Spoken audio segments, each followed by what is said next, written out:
You know who we are, you know where we come from, you know our experience level, but don't take our word for it, that there are gangs in the military. There's other people who say there are. The task force said there was, 1996, 11 years ago. They said, yeah, there's gangs in the military. They said they're becoming a significant security concern. That sounds like credibility. Fort Bragg's current newcomers brief, I checked it on the internet a couple months ago. It says, yeah, you're going to have this problem. They get in the military. We don't know how. You got the ILJIT talking about last year. Special concern, because they're learning urban warfare. I'm thinking we can call it home invasion. Urban warfare, home invasion, no problem. It translates well. FBI in El Paso says we got issues. At least 80 military-connected gang members in El Paso, getting ready to be transferred to Carson. Who knows?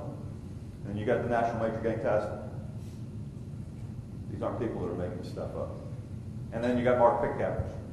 Be the militia watchdog now with the ADL. A couple CID reports do the same thing. It's out there. Is it a big issue? That depends on what your concerns are. Use of a gang brief, very typical. How do they get in? Well, we know they're in. Some of them have experience. Some of them are recruited while they're in there. A variety of reasons. This isn't anything new. Trade News Service covered a guy that says, yeah, I was banging in Germany. Everybody brings baggage. Baggage. A little bit of an understanding. What it reflects is what Carter said earlier. You have to look for it. And if you look for it, you have to recognize it. And that's one of the big issues.